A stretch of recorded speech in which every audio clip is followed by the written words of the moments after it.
গুপ্তা ডাঙৰীয়া উপস্থিত বিটিআৰৰ ইএনও চিৰাং জিলা কাৰাগাৰ উদ্বোধন কৰিবলৈ আহিছিলোঁ আৰু আপোনালোকৰ সন্মুখত আমি এই কাৰাগাৰ উদ্বোধন কৰিছোঁ। বিটিআৰৰ অন্যতম জিলা চিৰাঙৰ কাজল গাঁৱত শুভ উদ্বোধন কৰা জিলা কাৰাগাৰ ৭২.৮০ কোটি টকা ব্যয়েৰে ব্যয় কৰা হৈছে। আমাৰ এই কাৰাগাৰটো অত্যন্ত আটকধুনীয়া কৰি নিৰ্মাণ কৰা হৈছে। এই কাৰাগাৰত ৫০০ গৰাকী কাৰাবন্দী ৰাখিব পৰা যাব। ইয়াৰে ৩৫২ গৰাকী পুৰুষ আৰু ১৩৮ গৰাকী মহিলা কাৰাবন্দী থাকিব পাৰিব। এই কাৰাগাৰতে আমি এখন ২৮খন বিচনাযুক্ত পুৰুষৰ চিকিৎসালয় আৰু ১০খন বিচনাযুক্ত মহিলা চিকিৎসালয়ৰ ব্যৱস্থা কৰিছোঁ।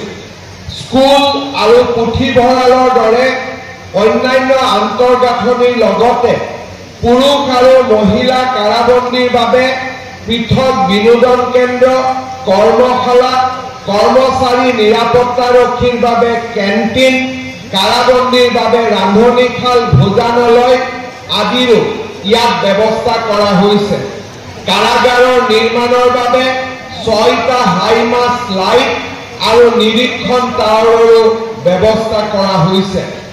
চিৰাঙত ৰাজ্য চৰকাৰে বহু বছৰ আগতে এখন জিলা হিচাপে ঘোষণা কৰিছিল, কিন্তু এখন জিলাৰ বাবে প্ৰয়োজনীয় আন্তঃগাঁথনি আজি পৰ্যন্ত নিৰ্মাণ হৈ উঠা নাছিল। আমাৰ ৰাজ্য চৰকাৰে প্ৰমোদ বড়ো ডাঙৰীয়াৰ সহযোগত চিৰাঙত সকলো ধৰণৰ ইনফ্ৰাষ্ট্ৰাকচাৰ নিৰ্মাণ কৰিবলৈ চেষ্টা কৰিছে। আজি জিলা কাৰাগাৰৰ উদ্বোধন হ'ল।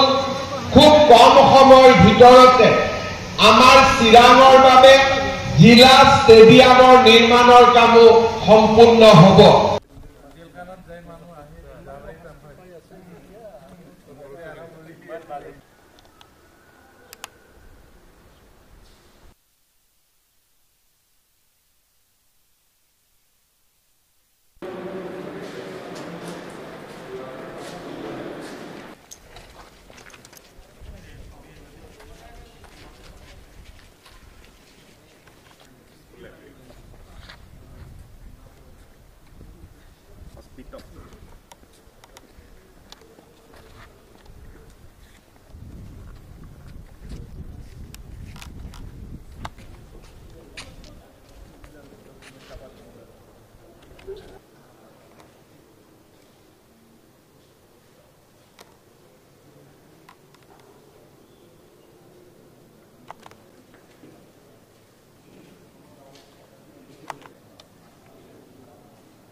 জেলখানাত যাই মানুহ আহি